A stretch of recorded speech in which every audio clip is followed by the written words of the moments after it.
What's up, everybody? I got the movie review for you of the new Grudge. So it's kind of like, well, wait, which one did you see? Yeah, exactly. Just to give everybody the heads up, I am going to screw up these names most likely. I should have looked up how to pronounce these things. I did not. I am sorry if I offend anybody or everybody. Um, but yeah, I'm going to try and say it how I think it would be said.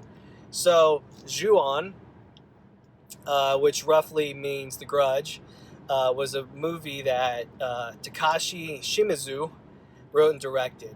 Now, for us, it would be foreign, for Hollywood and stuff. And so then what happened is that was in 2002. So then, I don't know, Hollywood must have seen it, loved it. I actually haven't seen it yet. I've heard great things about it, though. And we're always just like, oh, you can't beat the original and that kind of stuff. But Hollywood must have seen it, and they're like, oh, we need to do this. So they redid it in 2004, only 2 years later, with Sarah Michelle Gellar. Now, a lot of people got really upset with this. It was like, look at it, Hollywood always just redoing things, that kind of stuff. And here's the crazy thing.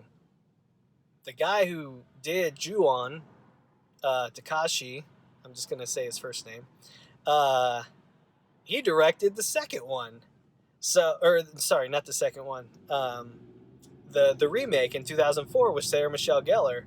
So it's like, clearly he was on board. And like, to me, everybody talks about it in that kind of aspect, like, oh, like why are they doing this or whatever? But clearly he was on board as well. So it's like, I'm not going to complain about it if the creator of it is completely on board as well. And so now here we go. And there was, Grudge 2 after that. And I think Ju-on had a couple versions after it as well. But here we are, 2020, and it's a complete reboot. So, it's not like another sequel or anything like that. It's a new version of it. And Takashi is not a part of this one. Sam Raimi, who most people know him from the Evil Dead series or the Tobey Maguire Spider-Man movies, he produced the Sarah Michelle Gellar movie, and he produced this one. So, let me just say the rest... Oh, first, let me just say this. I'm giving you the shortened, blunt criticism of this movie. And I don't know how to say it any other than save your money. There you have it. That was my review. Literally, I am going to give this movie a 1 star. And there's nothing during the after credits. So when the credits roll, you're good to go.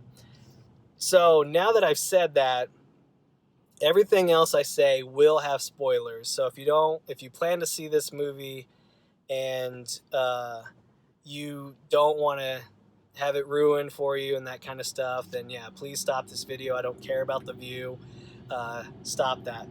If you are like, well, why was it so bad? And you don't care, because I'm trying to save you money. Let's go. Let's get into this. Let me first off by saying, what the crap was that? I mean, come on, guys. The story... So, actually, let me rephrase this. The intro literally starts as a prequel. So, I've only seen The Grudge, the 2004 version with Sarah Michelle Gellar. Like I said, I haven't seen Ju-on the original. So, I'm going to just kind of compare this to the 2004 version.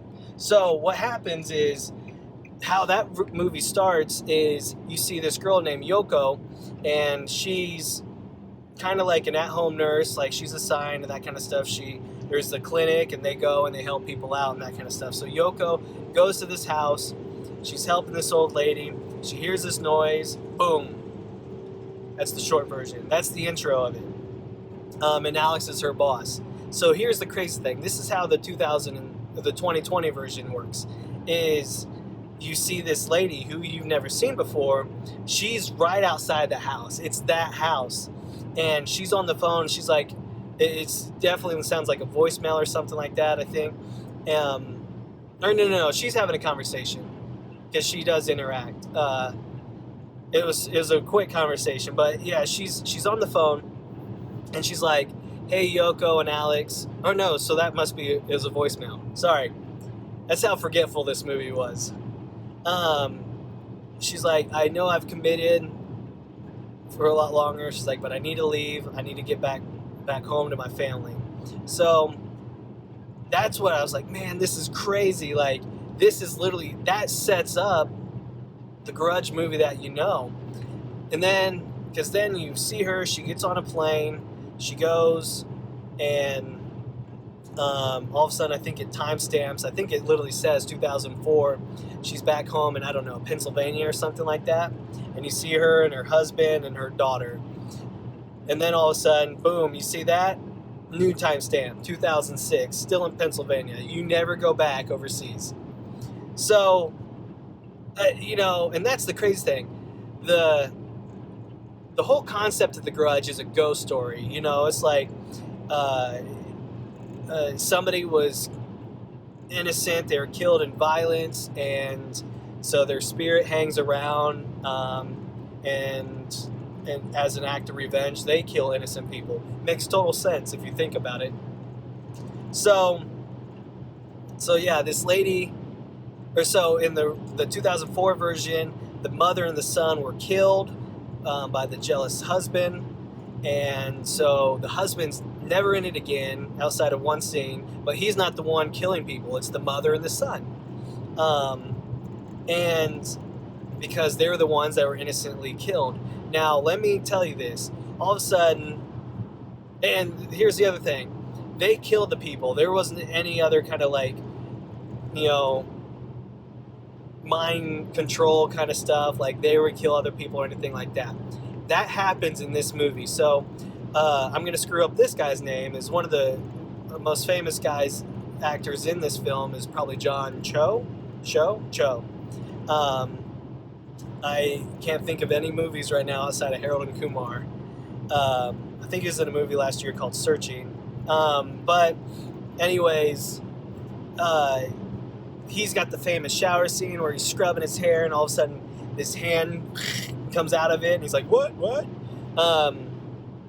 So basically what happens is in the place of the residence where the evil act happened, that's where it manifests. If you step into their territory, they kill you. That's the concept of The Grudge,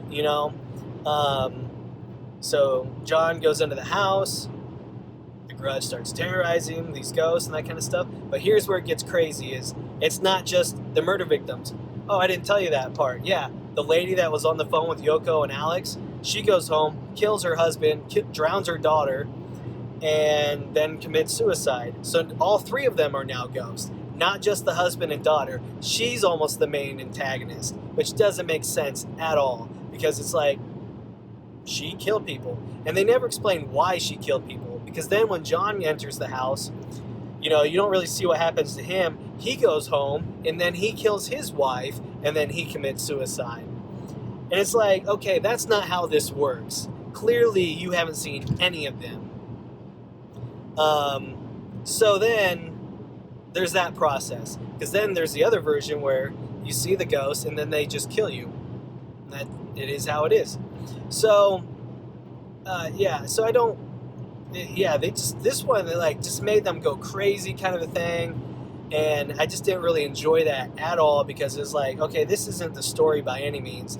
Literally, you took somebody's story and you tried to make an original idea out of it, and to me, you fell very hard.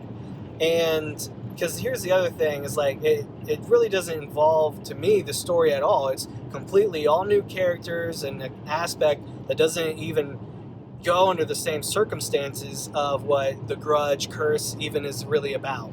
So, here's another thing, and this is huge. This is a major spoiler. Probably the biggest spoiler for the movie. Not only can the ghosts, show in different forms, like healthy human version or nope, I'm dead version. There's also time in the movie where it actually impersonates another human. Now, there's two scenes. Is one scene absolutely cool? Yes. Is the second scene cool? No, it's very predictable. And I said those in opposite order. But anyways, the thing that I don't like about it is they can't do that. I've never seen that. A ghost just all of a sudden impersonating somebody else. No. Like, so this movie was so sloppy in the writing. Like, it just made this thing so boring because you didn't like any of it. It was like, this writing from very beginning. Sorry. Once they get to Pennsylvania, I love the very intro. But from the intro out, it's like up until the last, 2 minutes of the movie, it's just like, man, I was bored with this movie. And they show you a lot of the scary scenes in the trailer, so this movie relies on the jump scenes more than anything. That was the huge thing with the 2004, was like, man, that movie was creepy as all get out. This one, it's like, screw creepy, let's just do jump scenes. And I don't know who talks like that. I'm sorry if you talk like that. I'm not trying to make fun of you. I was just trying to use another voice, and that came to me first. So, and I don't even know what to say anymore. Don't waste your money on the Grudge 2020 version. If you want to see a version of the Grudge, stick to Ju-on, the original, because I will endorse it because it created the whole idea. Or watch the 2004 version with Sarah Michelle Gellar. Don't waste your time with the new one. And if you disagree with me, hit me up in the comments. Let me know why you disagree with me. I'm very curious to see your commenting on that. If you like this video, hit the like, and always be sure to subscribe. That way you're notified for future movie reviews. Thank you guys so much. Until next time.